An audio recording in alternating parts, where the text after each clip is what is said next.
Well, pleased to be here. See you here. Thank you for the time you took out of your busy schedule to be here. So I want to start by just explaining why this topic, why mediators are catalysts for social change and human rights.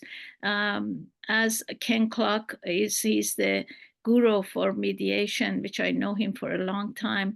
Anytime we hear from conflict, he said we should send a bunch of mediators there. So to facilitate these conflicts in a peaceful situation.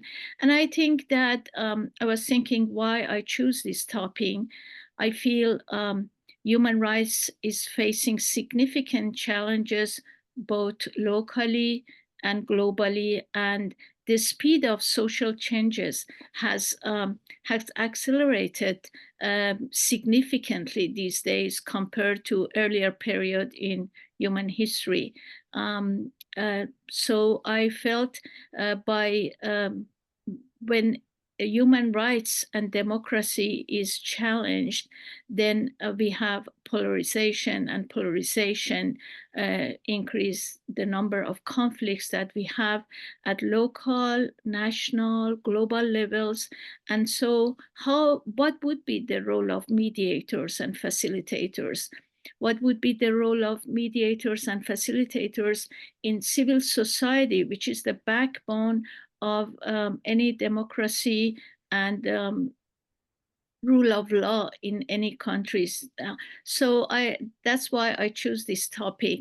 And some of the, just briefly, I'm sure you all have an appreciation of it, but some of the reason for that human rights and democracy and social changes, we are going through a very unique period in human history is when one maybe for technological advances, modern communication channels and social media, which there is a really rich literature about how social media contribute to polarization of our communities and societies.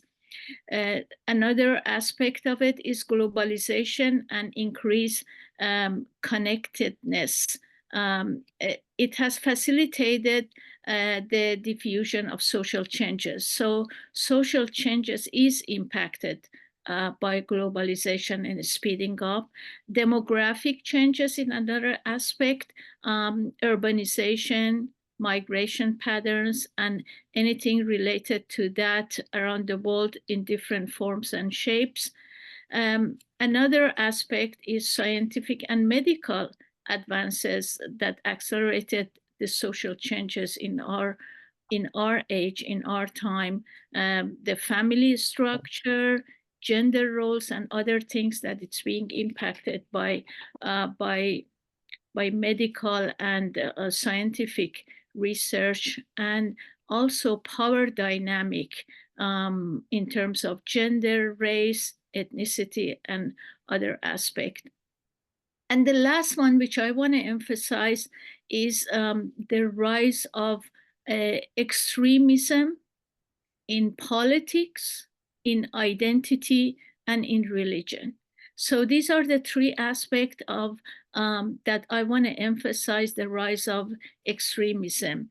As we know, the extremism, both in politics and religion and identity, intensify polarization, and that intensify conflicts, and conflicts at different forms and shape, tension, conflicts. And when we are talking about mediators and facilitators, to not only resolve necessarily, but to manage these conflicts and tension, and to transform them, to take it to a higher level, to strengthening the communities and societies. And when I say communities, I'm also meaning that the civil society, which is inclusive of many organizations in different forms and shapes. So that was the reason that I felt this is the time that we need to highlight the role of mediators, and not only in their professional goals, which could be mediation in different aspects for different public entities or private entity, but I want to emphasize the role of mediators and facilitators in civil society, in the organization and groups that defending the human rights, in organization that facilitating social and progressive changes and defending democracy. So that was really the notion behind me bringing this topic, which is very close to my heart too. So some of the characteristics of our time, I'm sure we all can name few, but some of the trends that divide and polarize uh, our world, they are characteristics of our time. And we have political polarization. We see it here in United States, sometimes in a very difficult situation, like the January 6th a few years ago. But political polarization, we have things that characterize our world, like digital revolution and technology, uh, disruption of labor market by technology. As you know, many of the companies are concerned, and people working in those companies, including Hollywood, is very concerned with AI and how it's changing the labor market. Globalization, as we mentioned before, global migration, social movements and identity politics, um, economic inequality, the gap of rich and poor have increased all over the world, in all countries. The gap between rich and poor has been intensified, has been widened, and also the gap between the global south and global north has also intensified. So that, as one aspect of it, is the economic inequality. Health and pandemics, and information overload and misinformation. So these are some of the things that it characterize our world and polarize our communities and societies. And the civil society and the human rights is in danger because of this polarization that creates mega conflict, intergroup conflict, conflicts in community and society. Some of the social issues that we all are engaged in different forms. I know many of you, I see your name and I know how involved you are in different social issues. Those issues are important that the mediators be engaged in those social issues other than our professional, if it's not in the capacity of our professional, to really be able to facilitate in coalitions and networks and groups and organization. I should say these days, in many respects, I am playing that role in my own humble capacity. Networks that shape the social movements like Black Lives Matters here in US, Women's March, and other huge network, national network, they all face challenges in terms of not being able to effectively manage their tension and conflicts, which as a mediators we know that the interest is a core group power dynamic interest. Um, they play a significant role even in like-minded people that come together in a group organization and even coalitions and networks. So we have we have many examples of these issues, social issues, highly polarized, creating significant division and network. I know that Julie and I and few others, we have been working in, for example, in US on future of policing and facilitating conversation and dialogue between LA police, which has not had a very good record in terms of brutality and other aspects, and communities. I recall in the anniversary of Watts riot in Los Angeles, Days of Dialogue was holding a series of conversation that many of us mediators working with the County of LA and City of LA, we volunteered for that.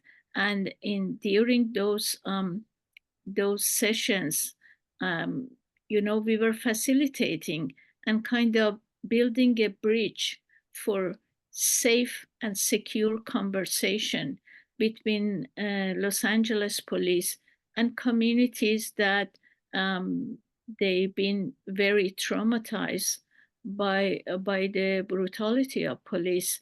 I particularly volunteered in Inglewood, California, city of Inglewood in Southern California, that has one of the highest record of shooting, crimes, and brutality. And it was a session that I learned a lot. I'm humbled to learn a lot from that session because it was 3 officers and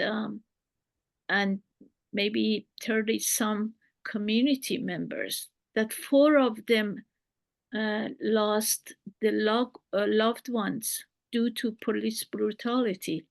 And you can imagine the tension that was in that meeting, for an hour and maybe 50 minutes, an hour, everybody was so angry, and the police were well trained to listen. And then later I learned that one of the officers actually got an award from President Obama. So they knew who to send to these meetings. But after the peak was over of everybody, every community member expressing their anger in a safe environment, then the real conversation and dialogue and reaching out to each other happened. And so after maybe 2 hour 45 minutes, everybody left. They shake hand, and it was just amazing how after that first layer, when you are in a safe environment, these critical social issues like race and policing can be actually open up and reach to the other side. In the After the first 50 minutes or 45 minutes, then the people said, yes, we appreciate having officers in our neighborhood, because I don't feel comfortable letting my middle school kids walk by himself or herself to the bus station. So we appreciate some policing. And then the officers were also expressing some of their challenges. And the good thing, just to close this experience, the good thing is something came out of it. We had to list recommendation to send it to Days of Dialogue to really have a good discussion at LA County Police. And one of the recommendation was that the officers should be from that neighborhood. If they can assign officers to the neighborhood that they're serving, because one of the young people that was mentally ill and was killed by police everybody in the neighborhood knew that he has some mental issue, and he had just a toy gun, not a real gun. And they shoot him. And if the officers were from that neighborhood, they knew that he's not going to endanger anybody's life. I actually know another African American woman, my friend, my close friend, that we both were serving in the homeless coalition of Long Beach for 7 years. Her 21 years old son uh, was killed right in front of her door in relatively middle city of Long Beach. I'm not saying in a very rough neighborhood too. So these things happen, and if we have an army of mediators that can facilitate not only the conversation and dialogue between government agencies like policing. My example was related to race and policing when we are talking about highly polarized social issues in our society and community. We can facilitate a dialogue that definitely is helping everybody. It's helping social service agencies, government agencies to know what are the gaps in the services that they provide, and also it's helping the community that their voice are heard by people in position of power. And I'm not necessarily suggesting that this will resolve everything in our community, society, country, and globally. No, there are other major issues, but this issue of having dialogue, building a culture of dialogue and listening skills, then that will definitely help. If nothing else, it will help to ease the tension. Other issues, as a woman's human rights defender, um, many of you know I'm very deeply involved on gender issues here in US and globally. And the reproductive rights here in United States is really one of the social issues that is very polarized, and often in women's group. um, I find myself unassigned and voluntarily playing the role of facilitator and mediators, because we need to hear each other and we need to build bridge, and and it's effective. I believe in it. I believe in that when, not with everybody, but a good number of people, um, if you in a safe environment can listen to the arguments and act accordingly. I know that Mediators Beyond Borders, which I'm very close to the organization, the caucus was built prior to the last election with the intention that if we have civil unrest, we be able to, as mediators, we be able, trust network, we be able to play a role in managing the tension. And I want to encourage all of you that to check their website, the Trust Network, and if you're interested, get engaged with it. Both Trust Network, two organizations that I'm very close with them, National Association of Community Mediation, which I'm on their board, and also Mediators Beyond Borders, work very closely on the Trust Network. So I want to encourage you to check on that. So many issues. I just put example of women reproductive rights, abortion, race and policing, immigration. Now, as we get close to the election, immigration is another issue that many of the mediators and facilitators, we can hold conversation in our community to really reach out to each other and understand what's at stake. the issue of gender identity, LGBTQ, um, you know, as that is another social issue, very polarized here in US, and many organizations are are working towards an equal right for everyone. Climate change at global level, that's one of the very polarized global issue.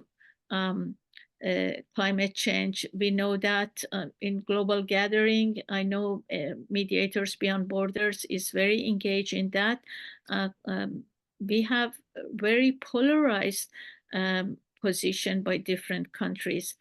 Gun control, of course, in this country, healthcare, education, and critical race theory.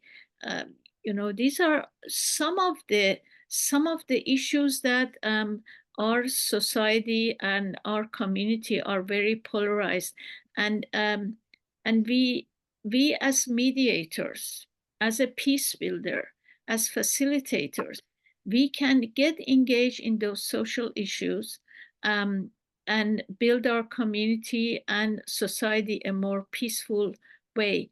I know that peace and education, both Julie and Renata, that I'm proud to know them. It's a joy to work with them. They are very engaged on housing issue. I think Julie can explain more about housing issue that certain community in Southern California as a group are being relocated from their community that they've been living for ages, for maybe many generations. They are being taken to a part of Southern California that they hardly can reach a bus, no neighborhood store.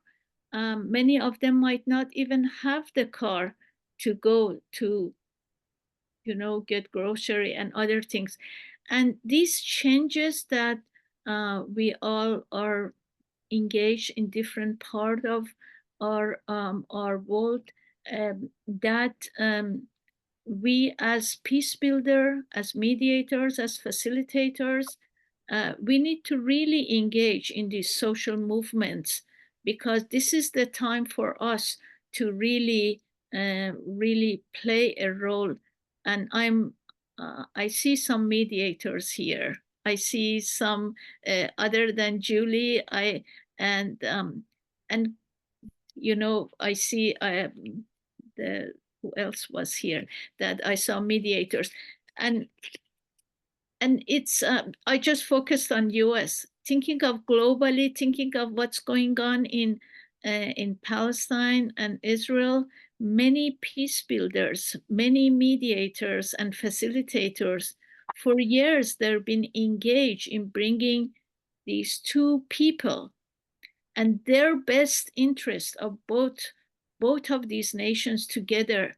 And I know that my good friend Claudia is here. She went there years ago to make a documentary about peace activists on both sides. I myself, for the last 20 years, I've been engaged with two women organizations, Women in Black and another organization that both Palestinian and Israeli women are working for peace and human rights of both nations. So we can play, and I want to encourage all of you to, in your own capacity, whether you can write. I know that Dr. Elena Macias is here. I know her from the time that she was vice president of CalSET Long Beach. If we can write an article, if we can do anything, if we can, like Claudia, make a movie, if we can, like Somia, go around the world and build a culture of peace and justice and equality, we all can play a role, and so we all can be a catalyst of um, of um, of so progressive social changes, and human rights in civil society and beyond.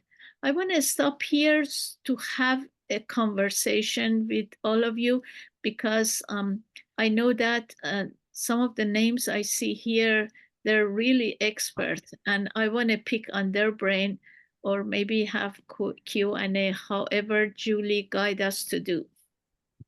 Thank you. I can follow you, Elahe. I know you had some questions that you wanted to discuss. We can try staying together, or however you want to do it is okay. I was thinking we might have a larger number, so I was thinking breakout in a small group discussion, but I think we can have the discussion here. I think it's good to have a conversation here. So any question?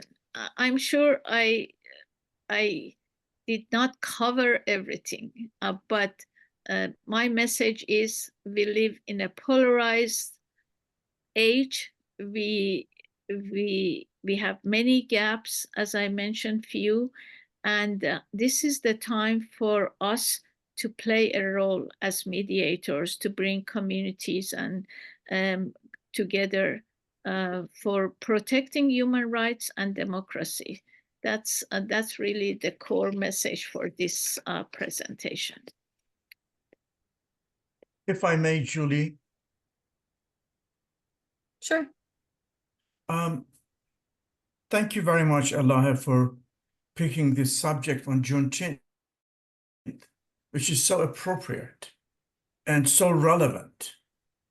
And I remember in June 19, 2016, President Obama, when he talked about Juneteenth, he said, it's a time to recommit ourselves to the work that remains undone, right?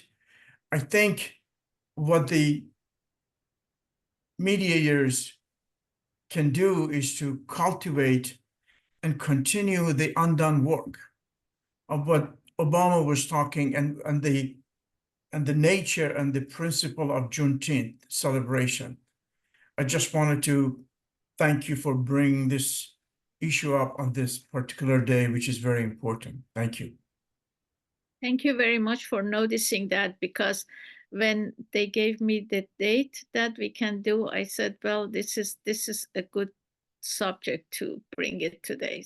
Thank you for noticing that. Thank you. Any other comments, questions, thought? I had a question. Sure. Good afternoon, everyone, by the way. I'm a student at Cal State Dominguez Hills, and I do know Professor Valerie. We just finished her course. I don't know if you guys can hear me well or not. Yeah, yeah. In the public. Okay. My question is, how do we reconcile whenever we're mediating or facilitating in a conversation? How do we reconcile our own personal beliefs, things that we like want to fight for, and the actual conflict, like taking both sides? Because I know that sometimes it's a little bit difficult because of our passion that we have.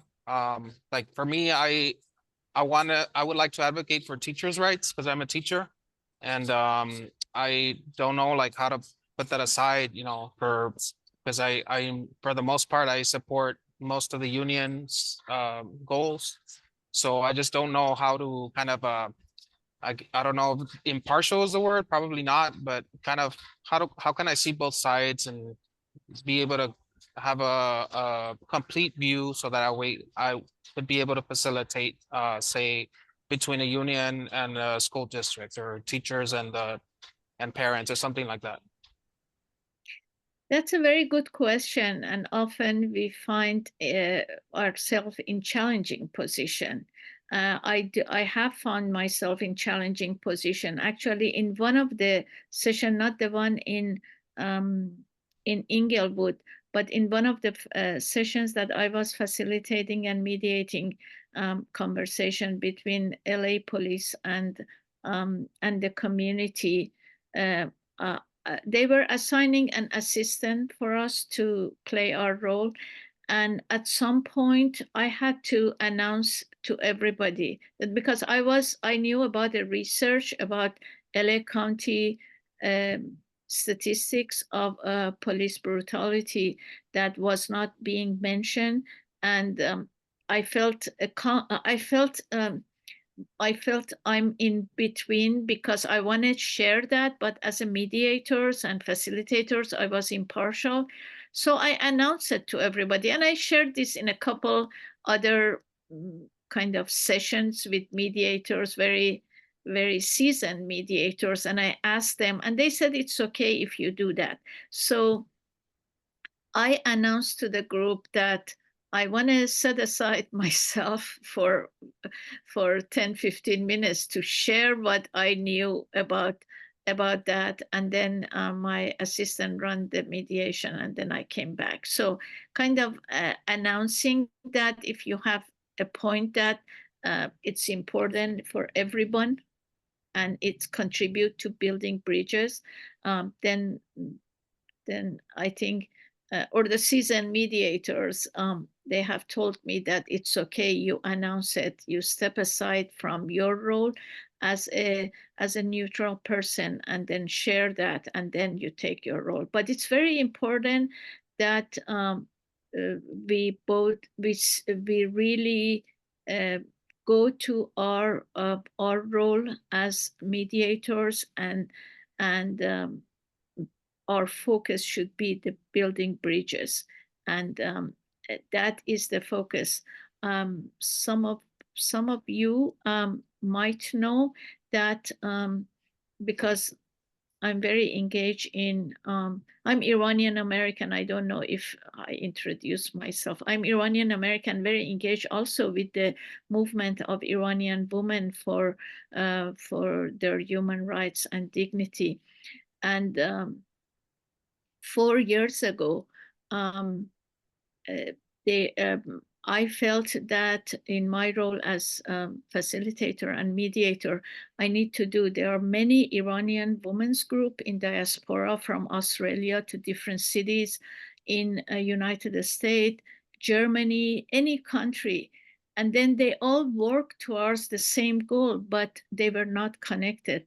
So I picked up the phone and brought them. I said, let's stand together. This is not an organization, just a collective that we stand together. But still, it went through many challenges in terms of building trust and facilitating many huge investment of my time. But it was resultful. So in terms of organizing, you said you're a teacher, you're interested in organizing teachers and union. I share those values too with you, but it takes time, and I always believe in taking baby step, but sustaining the path. Keep moving forward because it's going to be resultful. I'm sure Somia, Claudia, and other people can add to my response. Thank you. Got a couple of hands up as well. I think Shaheen, I don't know if I'm saying your name right, but Shaheen, is that correct? Or even close? Okay. It is close. No, it's, you said it perfectly. Oh, awesome. That's a yes. rare thing, but I think no, I don't think so. A plus. I've heard A the first plus. hand up. Go ahead. Well, so may I speak now? I'm the first to go. First of all, I thank Elahe June for the beautiful presentation and detailed points that she explained through her speech. Actually, when I put my hand up, I didn't know that, Elahe, you were going to talk about, well, I'm Iranian American, by the way, and she talked about women, Iranian women in different parts of the world, and they couldn't come and agree around, let's say, a united goal. So And I was going to ask you if it is possible to use the same kind of strategies, tactics, whatever that you call them, to bring these different groups of Iranians, men and women, to coalesce and around some shared interests. That was my question. Okay, thank you. Thank you. Maybe a few people, if there's question or comment, and then I respond. You want to go ahead, Soumya? Yeah, You're sure. next. Hello, Elahe John. Very nice to see you again. And Julie, nice to see you since Nairobi, I think was the last time we connected. So the question I have is, I'll provide a little bit of quick context first. So I've been hosting these peace dialogues in the community that I'm in. I'm Pakistani Canadian, by the way. So I've been hosting these dialogues, these peace circles, bringing together folks from different communities together in conversation. And they're very discreet, they're very quiet, and for, lots of security concerns and everything else that goes with people trying to get out of their comfort zone to engage in these conversations. One of the themes that is emerging very strongly, and I would love to hear your thoughts on this, Elahe, one of the themes that's emerging is people are increasingly really frustrated that there is so much conversation around rights without a balanced conversation about responsibilities. And what people are saying is everyone around them wants more. They want more from their systems. They want more from leaders, want more from employers, parents, family, want. But there's no conversation about responsibility. What am I contributing? What am I bringing? So I would love to hear your thoughts on that. And if that's a theme that's emerging in the conversations that you're having, as well as if there's any thoughts just generally on that theme. Thank you. Thank you very much, Soumya John. I think Claudia also. Thank you, Claudia, for being here. Thank you for organizing this and for letting me know about the event, inviting me. I think that in these times, events like this and are kind of a lifeline for me, the opportunity to sit and talk together with people, regardless of how difficult the conversation might be. It's just really good to be talking, to be interacting. So appreciate that. So I thought that was it Jose's question was really good, and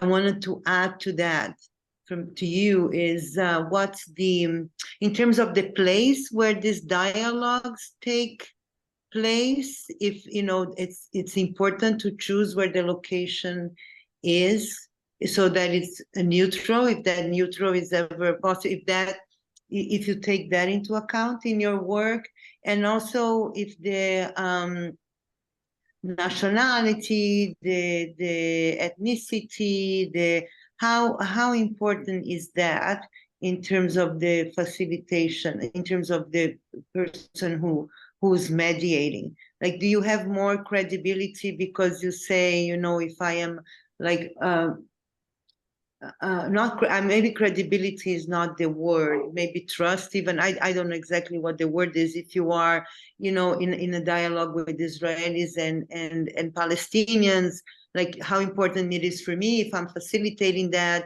to share a bit of the baggage that I bring to the conversation, because it's like you said, you separate yourself, but it is a challenge and you can be trained to that. But I'm wondering how important is that, to say, I am a Brazilian, a Jew, family of Holocaust survivors, blah, blah, blah, and I'm here. Yeah. So I'm wondering, in terms of that, how important is that to share that that background up front, or, you know, wait for people to maybe ask or even share before, because, you know, I mean, those are questions that I kind of, you know, interest me in terms of this work. And I've been doing a lot more because as Elahe mentioned, I made the documentary film in 2014.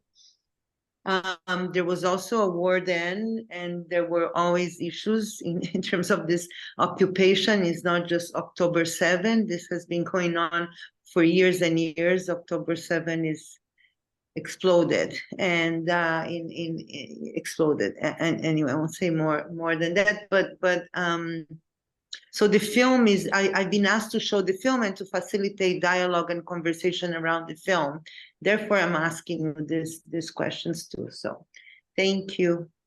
Thank you. Claudia. Thank you, Claudia. By the way, Mediators Beyond Borders, we facilitated. Claudia showed her documentary about, you know, Israeli-Palestinian conflict. And then we had a good discussion. This was years ago at Mediators Beyond Borders sponsored. But if you have room for showing this documentary in this time, I think it's very timely, and followed by a facilitated conversation. It's very good educational experience. So some of the responses that I have, Shahin, you, by the way, John in Farsi means, and Somia used John because she knows that means dear. So we always call each other first name and John. So Shahin John, about the conflict, she referred to the conflicts that I know it's very lots of tension, conflict in Iranian diaspora, that they all are against the Islamic Republic of Iran, but they're in conflict too. They can't get along with each other. One thing that throughout the years, I've been in mediation for more than 2 decades, 23 years to be exact. And throughout this course, anytime that I was exposed to some level of this conflict, either being part of the conversation or presenting or conference, I mildly presented, if you want, we can have a dialogue session, and kind of I play that role to create a safe environment for everybody to talk. But often people don't know what they don't know. They don't know the value of that. So it wasn't really taken seriously. And as you know, and we can have further conversation with you, but if people are not educated to know the value of dialogue, and anytime I hear the word of dialogue, if I have time, I get engaged. Usually the dialogue in many, at least in our community, is debate. It's not dialogue. It's not empathetic dialogue. Dialogue is to reach to each other. Debate has winner and loser. Dialogue doesn't have winner and loser. So when they say, let's have a dialogue, they usually have a debate. And so even building a culture which of what is dialogue, what is debate, what is facilitation, what is safe environment, what is hearing each other, not listening only, hearing each other. These are all issues that requires education. And it's this education and building a culture that can embrace these values is very, very close to my heart. And so anytime I have an opportunity, I would be happy to present on these topics that I've been engaged for 23 years. So that's for respond to Shahin John's question. Somia asked a very important question. That's really an issue, rights and responsibilities. Somia John, in my take, is that it's coming from margin to the center of attention, not only in Canada, but in United States to a lesser degree, but more so in Europe.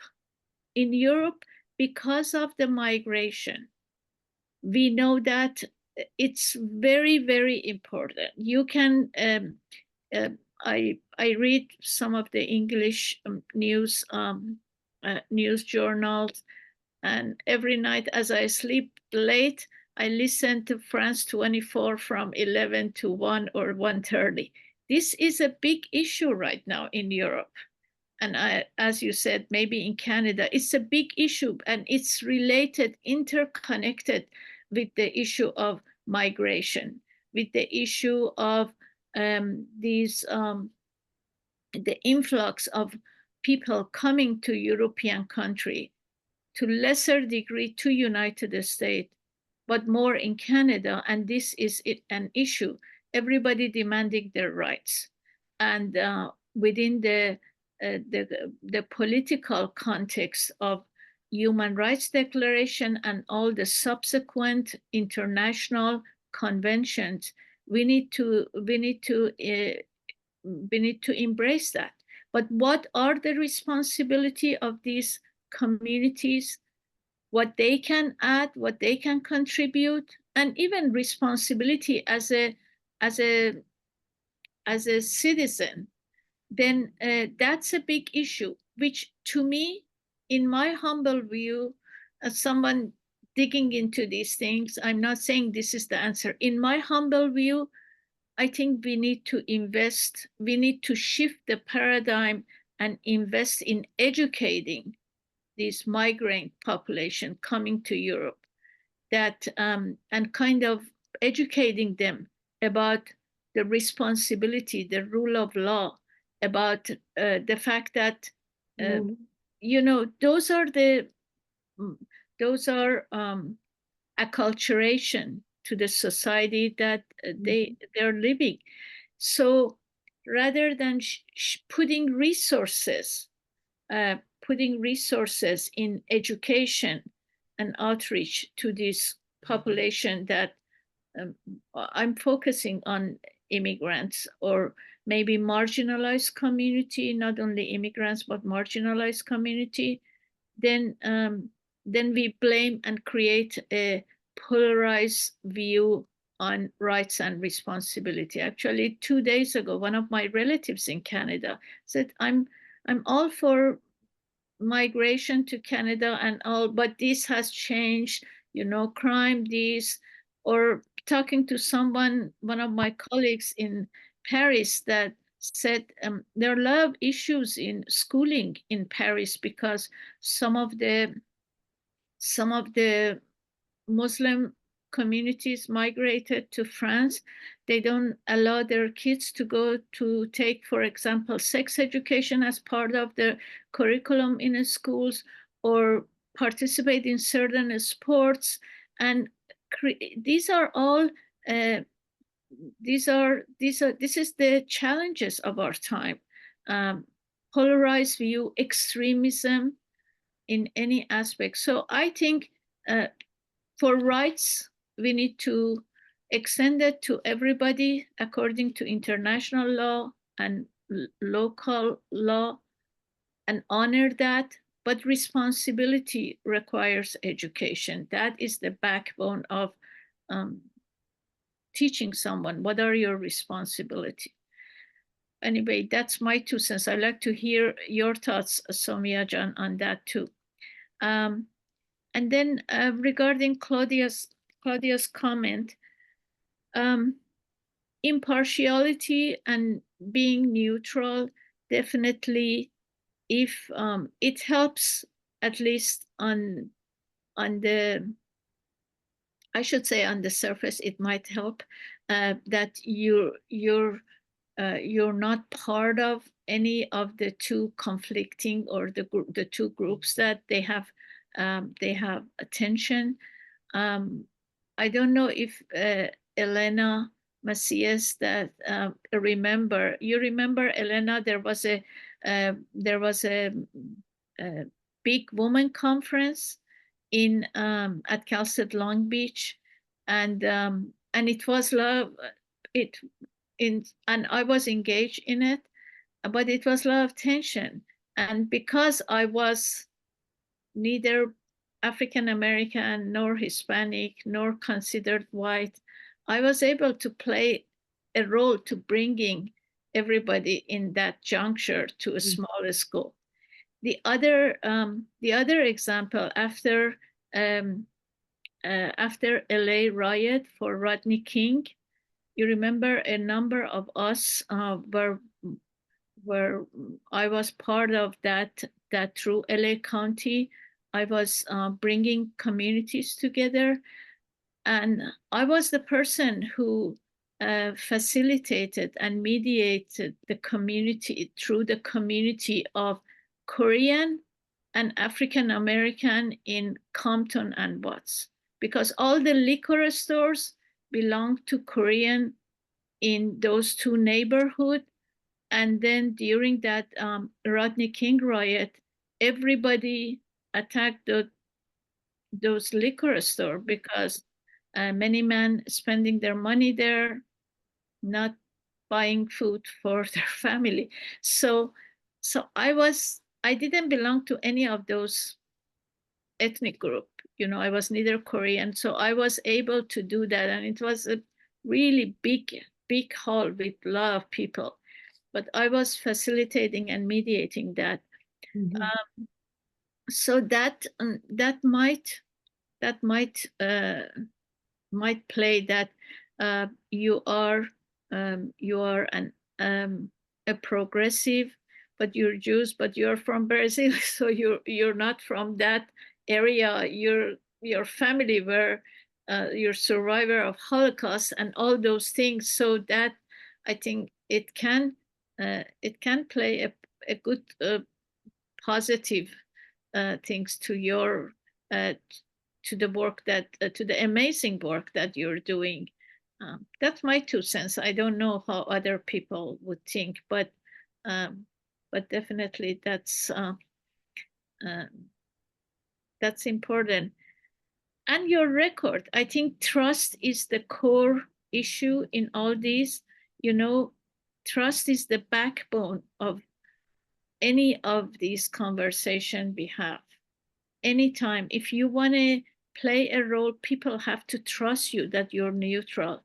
You want to build bridge. You're empathetic in the creating a dialogue.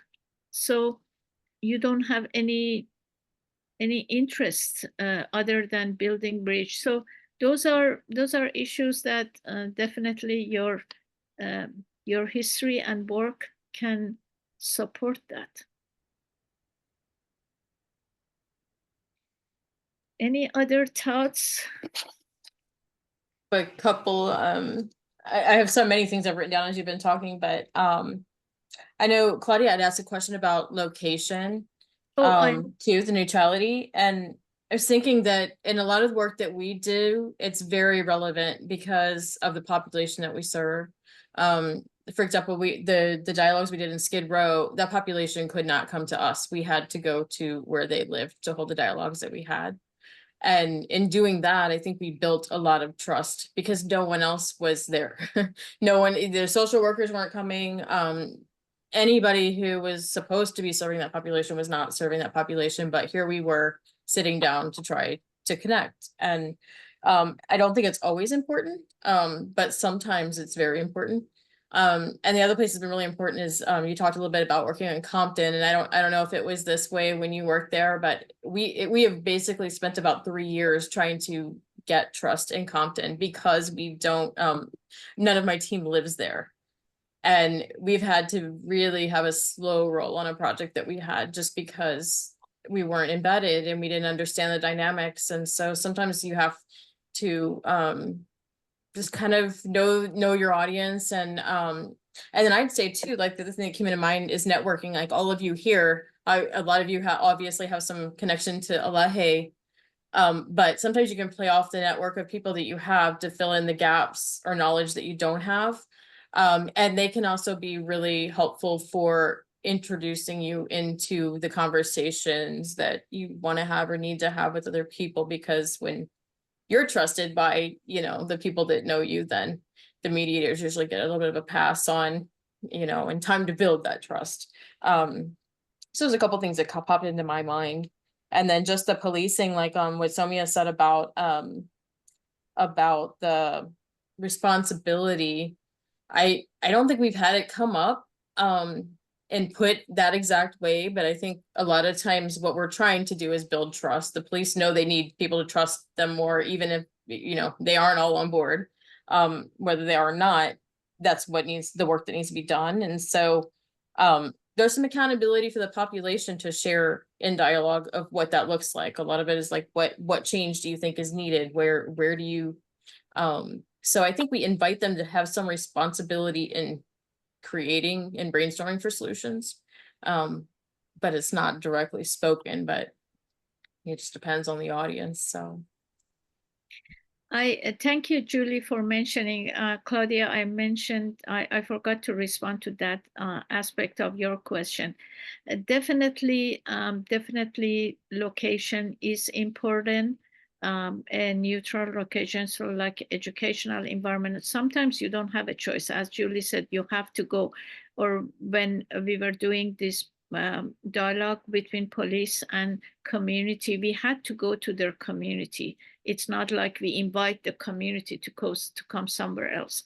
So sometimes we don't have a choice. But even for those of you that you're not very engaged in mediation, even if you're mediating between two people, the way the seating arrangement is, it's important, because everything should be done in a way that there is no power dynamic. That is the very, very important, because you want to create a safe environment. For example, if I'm facilitating a conversation between Palestinian and Israelis, I cannot have it in a mosque or any religious. It doesn't send the message that we want to have really building a dialogue, reaching to each other, hearing each other. So, and then the framing. I wanna talk a little bit about framing, because the way we frame issues, that is very, very important. And framing is one of the way that mediators can be creative about that. The issue of framing, we can talk more about that. The issue, another area that these are all need lots of conversation, but I'm just sharing in case if you're interested or you want to follow up on that. One of the questions about mediation and facilitation is, do you have to be an expert in the field or not?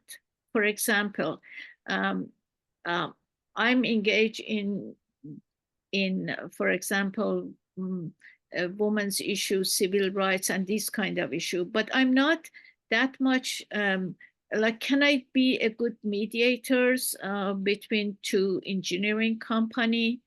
You know, knowing that I know the principle of mediation. So this is a question that often comes up. You know, do you have to have insight in the area? And people have different views.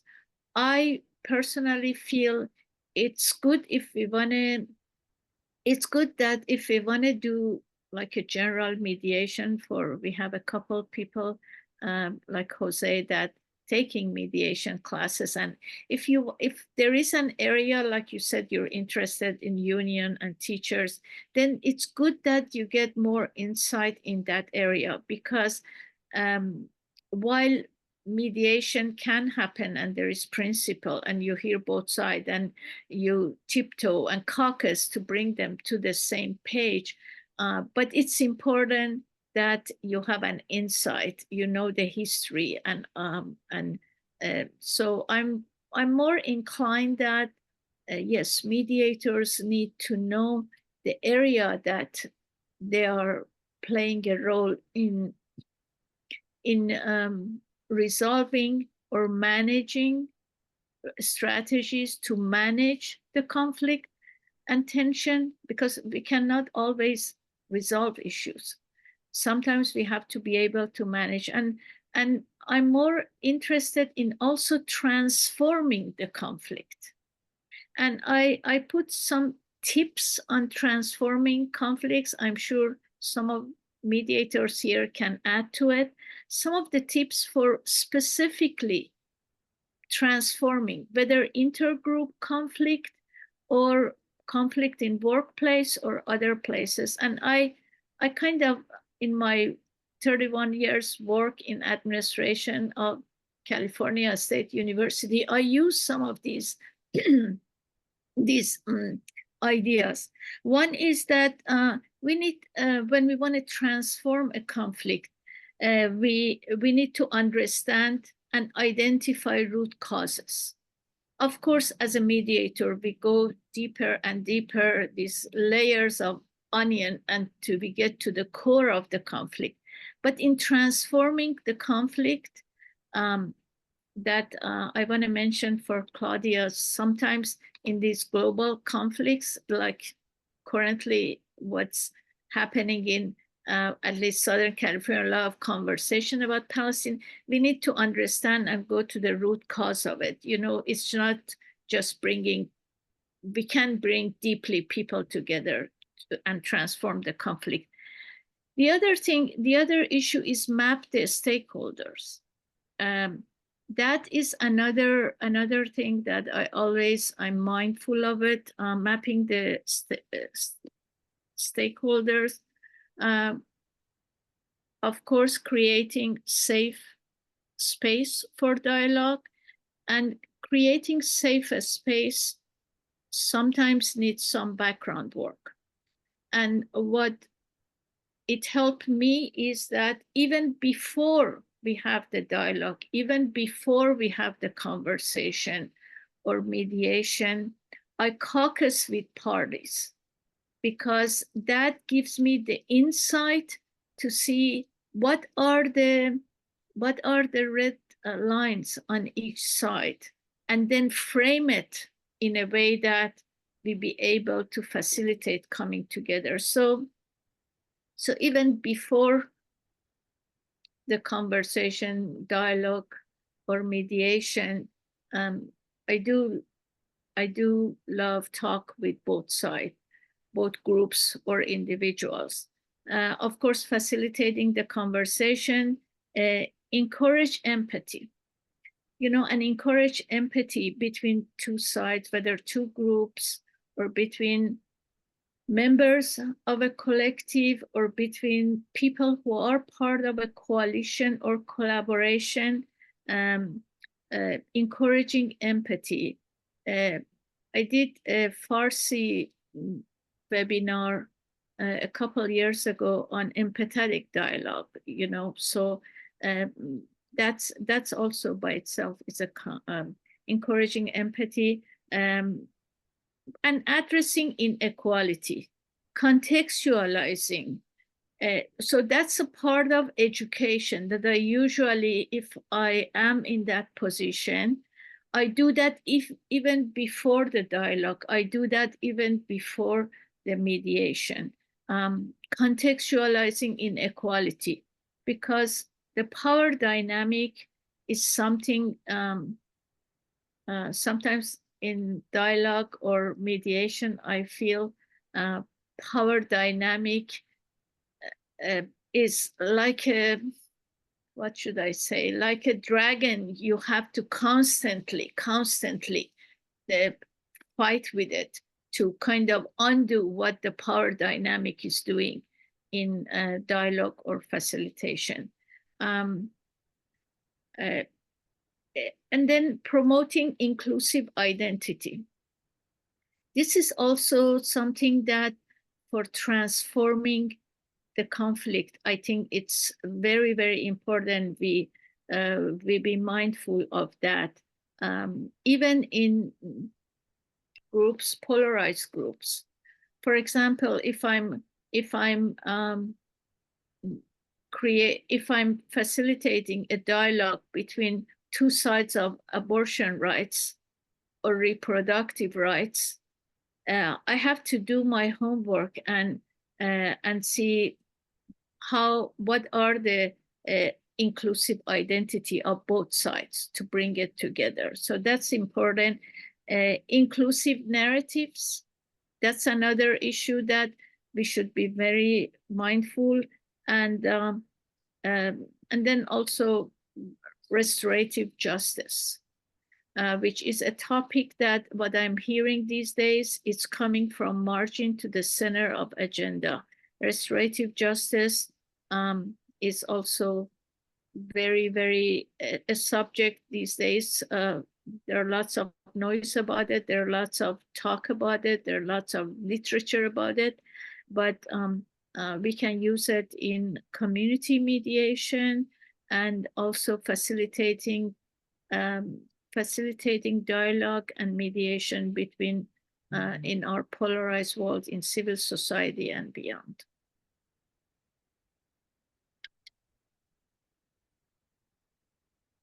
And honoring humanity is definitely a good place to start. That is that's why inclusive identity, our first identity as a human being, inclusive identity is bringing and inviting everyone to share that commonalities, the common ground, the ground that we all can reach out to each other is humanity. Yeah, I agree with you, Tina. Thank you. Claudia, your hand is.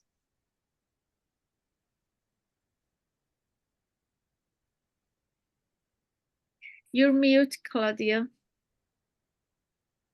Tina, thank you very much. As you're talking, I'm nodding my head, because as I look back at my work and in terms of dialogue and the bridges that Elahe is talking about, it's really what you said. And I feel, well, based on my experience, that you begin where the common ground is.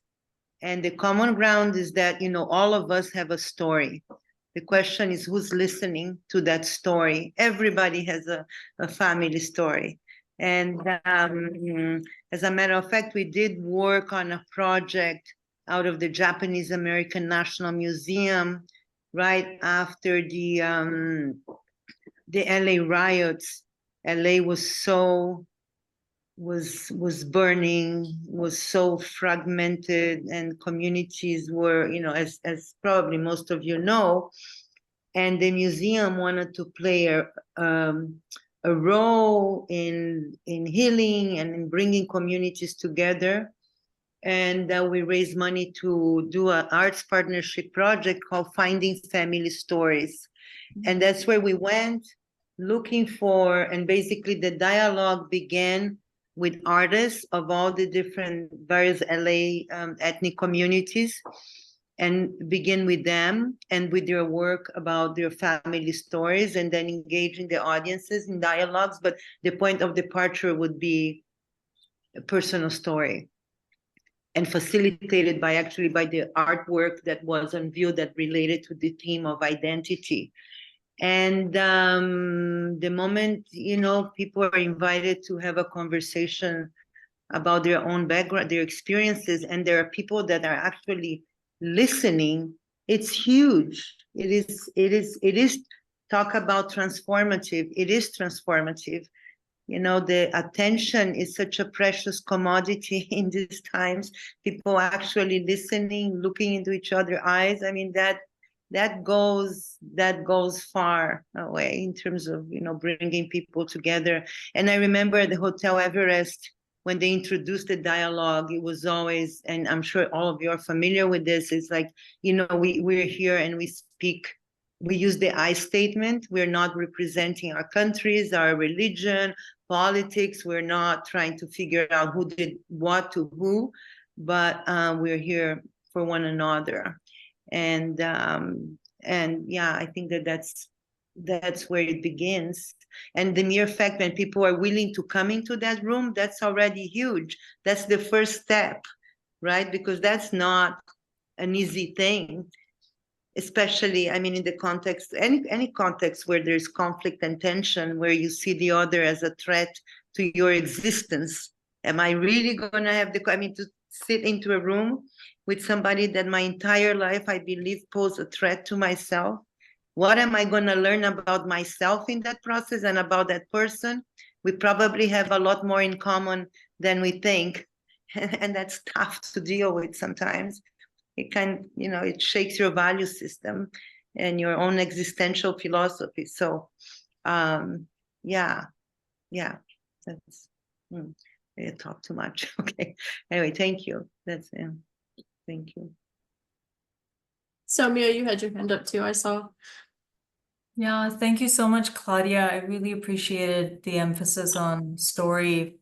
All of my work is rooted in storytelling and story listening. I just wanted to offer something that I just recently started doing in dialogue facilitation, and so far it's been really popular. So just offering that as a bit of a tip. I've started starting the sessions with, or usually before any conversation starts, I encourage the group to put together some principles of, engaging. And usually they're the same things, like we're going to listen, respect each other, humility, and so on. So then one of the principles that I've been offering, I usually start with this, I'll put this in the chat, my favorite Rumi quote, which is, out beyond ideas of wrongdoing and right doing, there is a field, I'll meet you there. And I encourage people to let's today, for the next 3 hours, meet in that field and give themselves and each other permission to not pick a side. And let's try and work with the discomfort of somewhere meeting in the middle. And so far, and there's been a few dozen of these instances, I just see a sense of relief on people's faces that, okay, I can be a little bit not polarized in my opinion. So give that a whirl, and hopefully that works in some of the sessions that you're hosting as well. Thank you, Soumya John. Thank you very much. That's one of my favorite Rumi's quote too. But regarding the story, is very important. I don't know if some of you might have heard, in Europe, this is a growing trend that you go to library, but rather than picking up a book and reading it, there are people that you hear their stories. So rather, and in Los Angeles also, I learned there is a center, like there are people, you just listen to their stories, and it's amazing. I'm planning to save some time to go to the one in Los Angeles. But it's so interesting to listen to the story of people. And of course, if this is intentional for resolving or managing or transforming conflicts, that's even bringing us to the core humanity that we all share. So it's very, the narrative, inclusive narratives, and kind of sharing that in a safe space, not as Rumi's and Soumya John shared, the Rumi's quote that being in an area that there is no right and wrong, just listen to each other, don't be comfortable with listening. That's one of the things we all need to exercise. When I listen to Fox News or maybe another channels, we need to build the tolerance to hear and see that and understand the arguments on both sides. That's one of the qualities, and kind of hold our place tight, but listen and hear what the other different sides are saying, in order to encourage them to come to that ground that there is no right and wrong, for building bridges and empathetic dialogue. I know we're coming up on time, and I want to respect everyone's time. But I did have a closing question, kind of for you, Elahe, and everyone, really. Somewhere along the beginning, you said something about highlighting the role of peace builders in civil society. And I know we have a mix of people here tonight. I just wonder if anyone has any ideas of how we do that. I think it's been sort of a struggle sometimes. Even the language, I think sometimes it's a struggle. and how we define mediation and its role in creating safer and more cohesive communities. So I'll either ask for everyone's thoughts or leave you guys all to ponder that for the evening. But love to know any comments anyone has about that. I can say something about what some librarians are doing, but I thought Elahe was going to respond first. No, you go first, Frida John. So I'm part of the Social Responsibilities Roundtable of the American Library Association.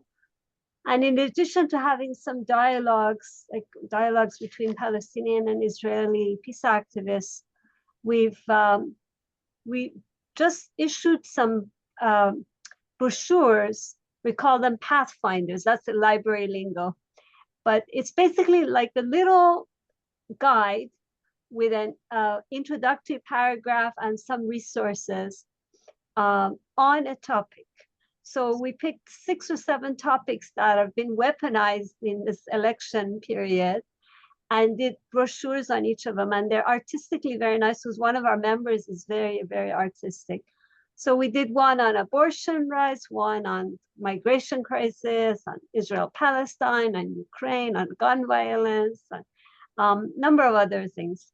And we're sending them to a variety of librarians nationwide and asking them to use them to have current events discussion groups at their libraries, hoping that this would allow people to come together in a way that's doesn't involve attacking each other, but really delving into some of the issues and learning about the facts.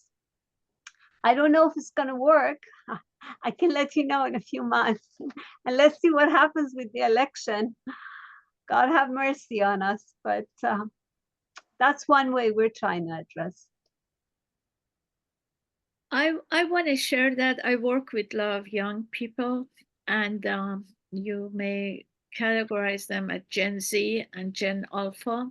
Gen Alpha were born and raised in 21st century, and Gen Z. So I know that with younger people that often we are missing their presence in kind of social organization, civil society organization, some of the organization, is that micro messaging.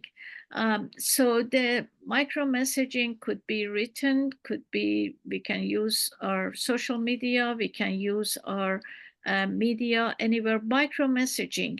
And then when it's building up, creating a conversation. I have done that with a few younger women that they're not even in Los Angeles. They're scattered from Turkey to Australia to different countries in Europe. Just messaging, staying in touch and messaging the issues. And after a period of time, then they build up they get more curious to have a conversation on these issues. This is for kind of younger people, but holding, I don't believe in big bang. I believe in small step, baby steps.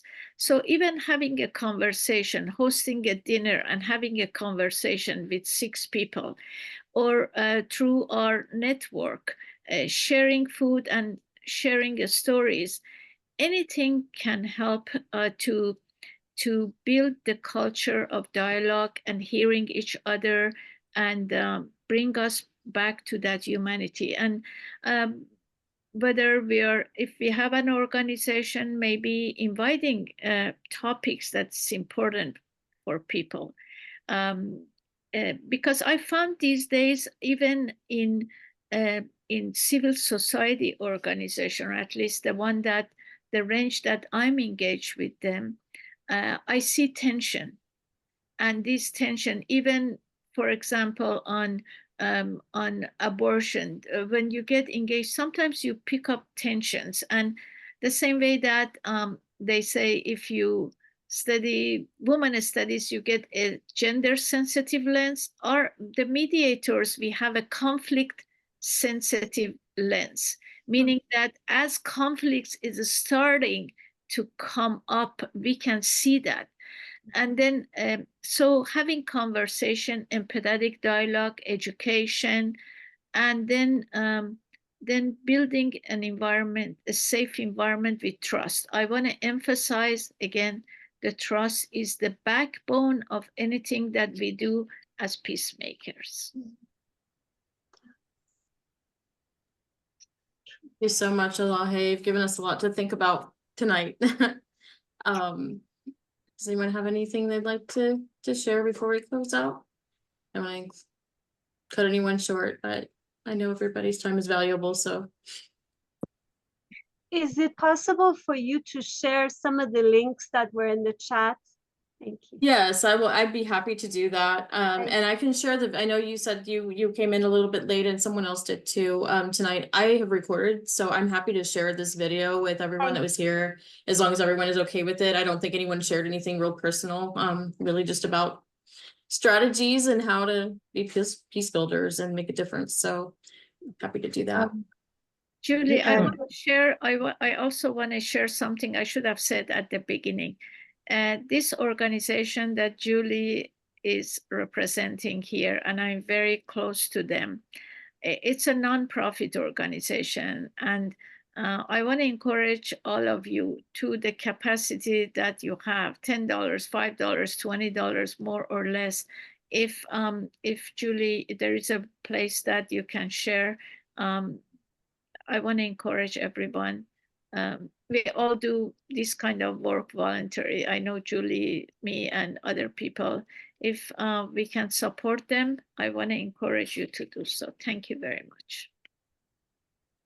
Thank you so much, Elahe. I appreciate that. I can share different ways to get involved. I'll email everyone after. And we're a volunteer organization too, so anybody even wanting to learn more is welcome to join. So thank you. Julie, I just wanted to say that I shared the link to the film in the chat, and people should feel free to watch.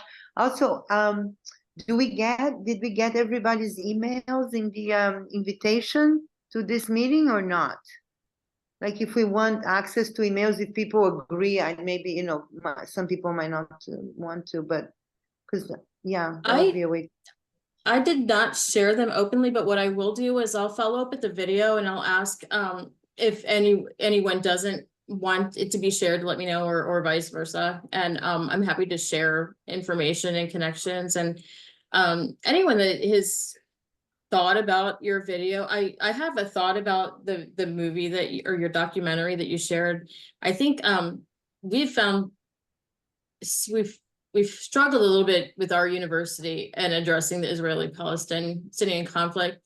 I think film can be a very good way to open up that conversation. It's sort of like an indirect route in, because it opens up that conversation to talk, and you don't have to necessarily address it directly. So I don't know if anybody would be interested in connecting on that, but maybe we can put something together around that too.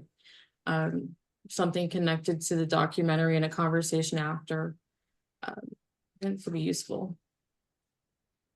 Yeah, I'm very interested. I've been wanting to do works at university very much. I mean, that would be sort of my target. No, I don't want to use the word target, but that's where I would like the films to be shown, and the conversation, and acknowledging everything that Elahe said. When you begin a dialogue, if people come into the room, I think we can get, a conversation going, maybe.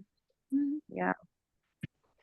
I think that's helpful. I don't know if other universities are struggling with this. I assume they are, but our university, I think some people have struggled with addressing it until they absolutely have to. And by then, sometimes it's too late to have a discussion that prevents something. Then you're reacting to a situation. You're not preventing something from. And having grown up in a military dictatorship in Brazil, when we see the military police on school campus, it's not a good feeling. It is not a good feeling. It's where, a time when people are guilty until they prove their innocence. And it was just, we don't want to see that that happening here. So, okay, well, thank you very much. Thank you. Thank you. Thank you And everybody for being Thanks, here. Thank everybody. you, Nahid, Afaq. Thank you, everybody. Thank you, Elahe and Julie, Ali, and everyone else.